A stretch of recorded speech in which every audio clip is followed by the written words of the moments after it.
dug for flooding. Being the old port, you can't dike it.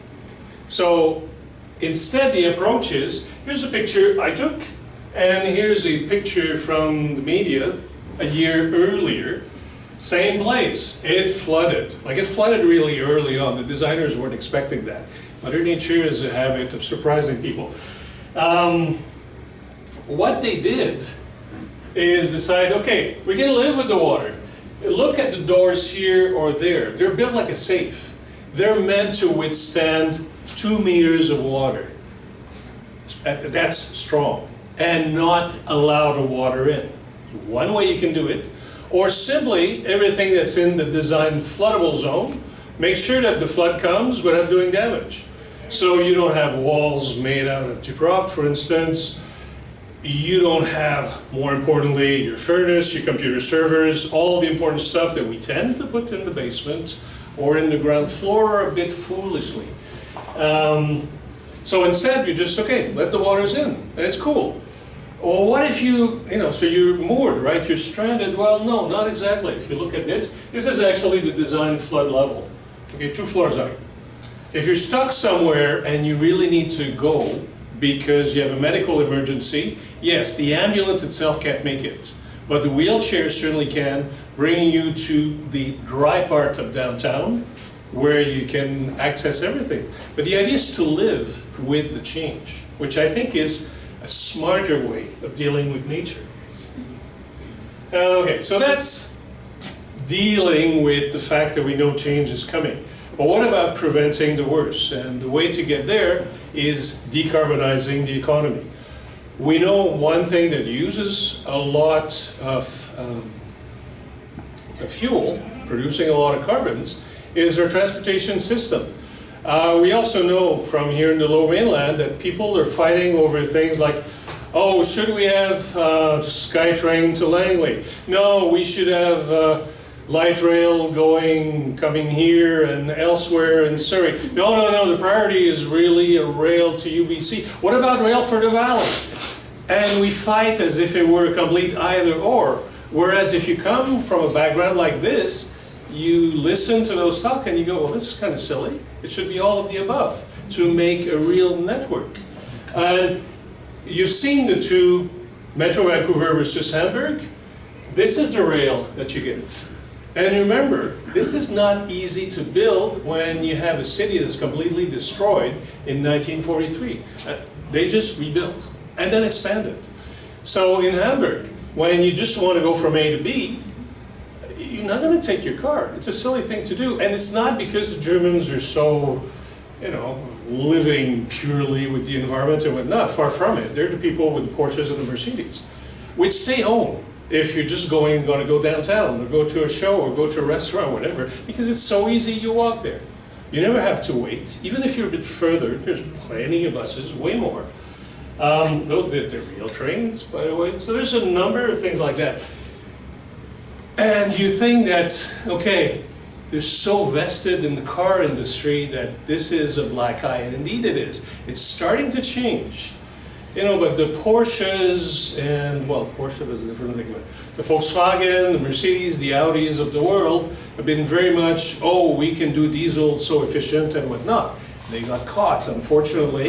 That has changed things, but they have been tardy in embracing electric vehicles. So much so that a very large corporation, the German equivalent of Canada Post, said, we want all our delivery vehicles to be electric. Oh, you guys at Volkswagen won't help us. Okay, we'll buy our own startup company, and of course we'll guarantee a market for them. So you're in Germany and you see all the Post vehicles, be they the local one. Post is delivered, by bicycles, or more regionally and whatnot. The boat in the canal is just for fun. That's just south of Berlin. It's just too cute.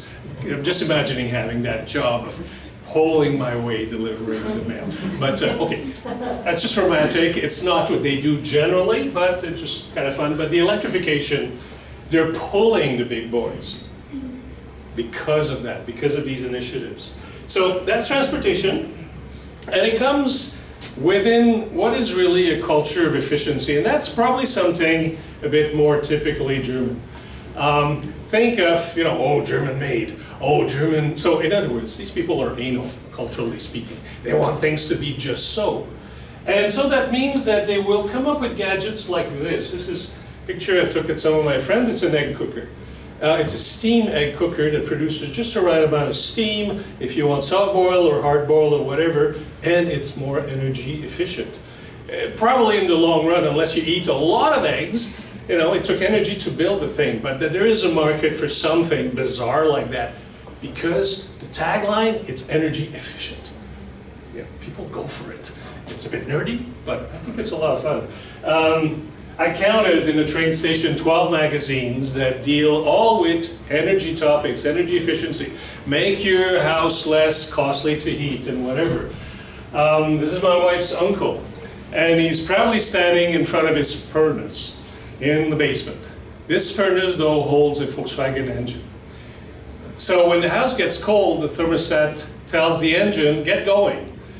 An engine produces, we all have radiators in our regular cars, an engine produces heat. This is how you heat up the house.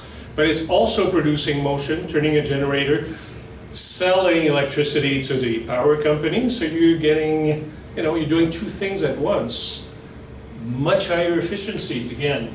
And it goes across pretty much everywhere. This is a relatively new, it was 4 years old when I took photos. It's a new subsidized housing development. And the thinking there was, you need subsidized housing because not everyone can afford market housing. It's aimed mostly at single parent family and that sort of thing. But it's also an energy Scrooge. It's something that's so well built, it requires solar energy to heat. Because the logic is, well, let's think broader. No, don't just provide people with a place that's cheap to rent, say. It's got to be cheap to occupy, and that means also the energy needs. So all of that is put together. I just want to spend a bit of time on how they're addressing the residential sector. Because you see a lot of these kinds of buildings, that's what I meant, the kind of the middle type of housing that we're missing here in the Lower Mainland. A lot of buildings that are kind of, well, they're nondescript, if you will, they're all old brick buildings, but this is what Hamburg looks like. And you can't just mess with the look, the signature, the heritage of the place.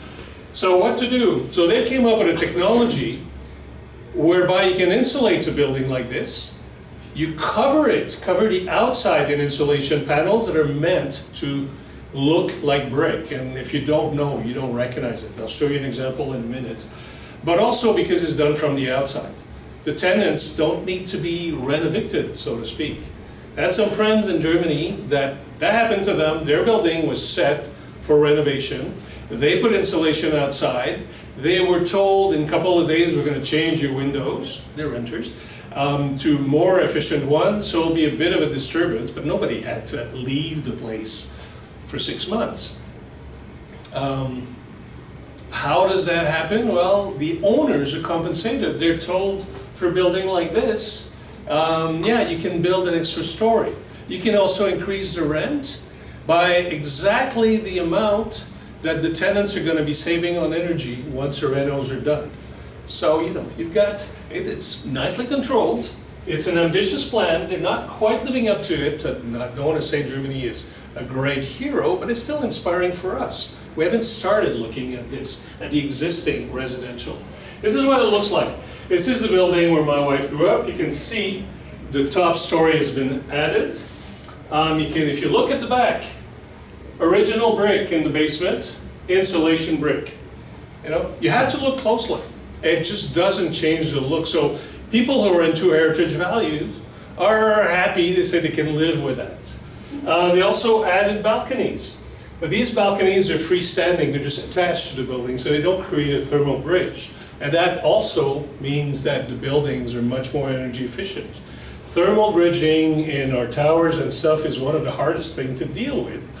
But yet, at least for middle level housing, you see a lot both in new construction and in energy renos. Works beautifully. Well, tell me what thermal bridging means again. Thermal bridging means that, say I'm on this floor and there's a balcony over there. The heat is conducted through the structural beams to the balcony that works like a heat dissipating fin. Sure, gotcha. Okay, thanks.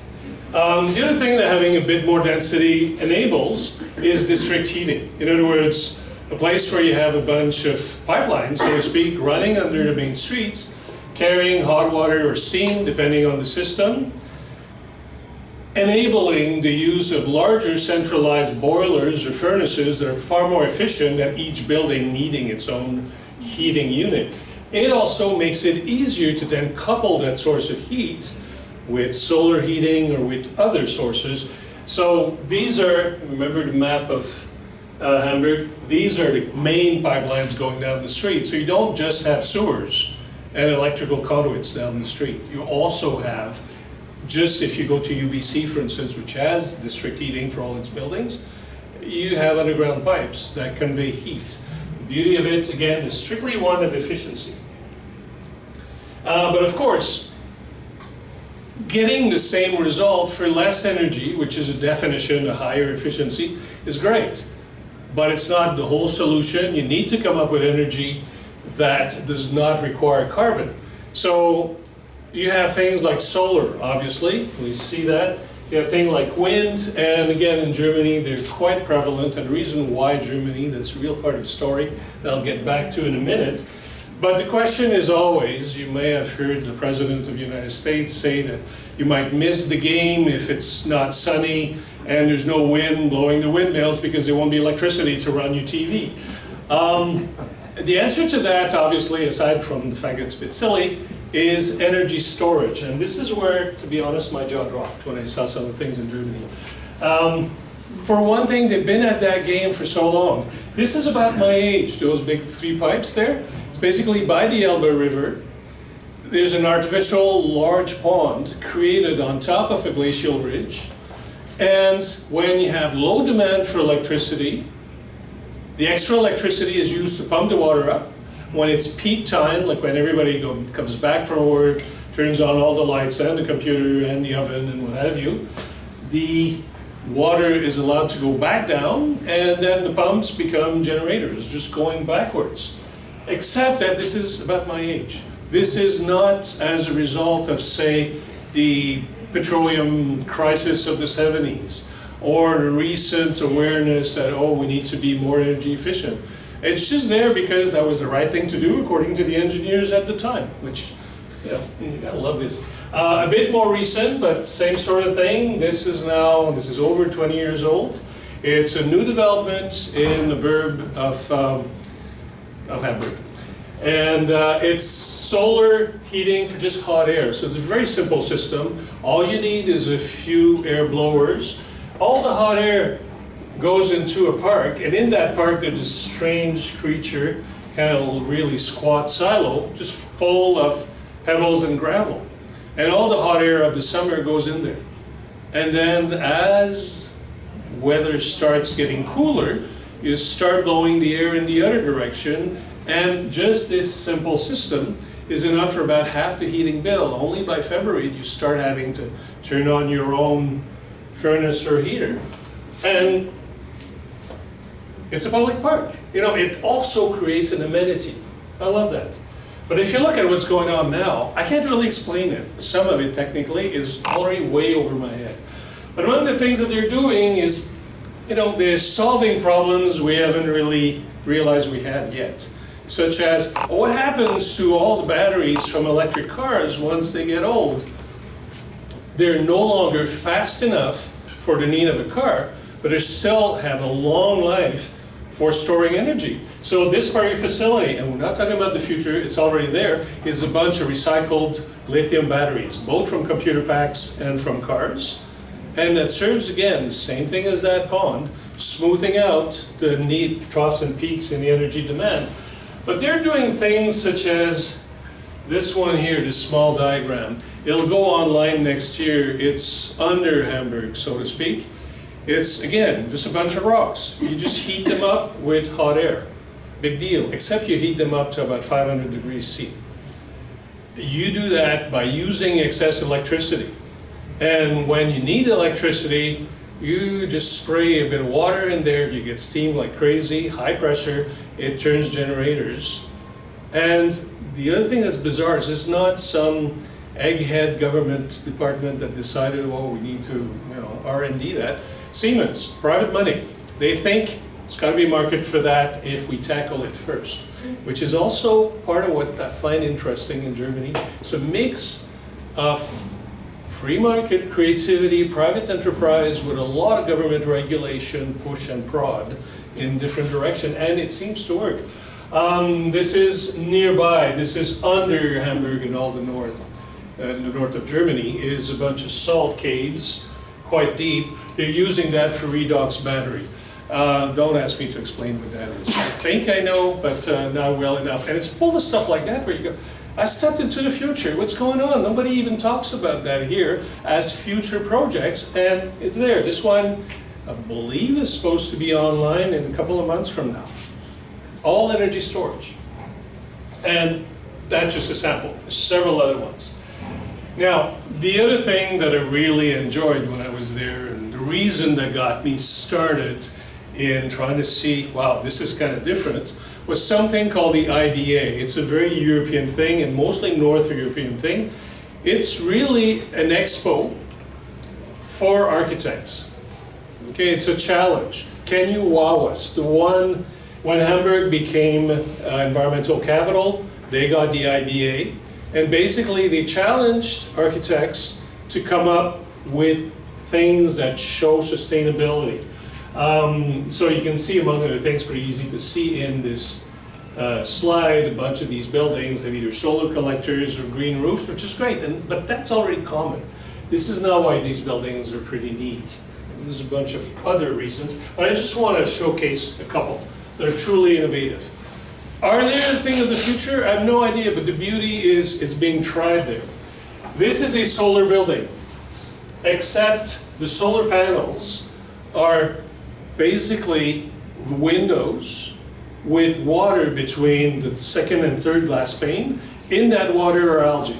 As it gets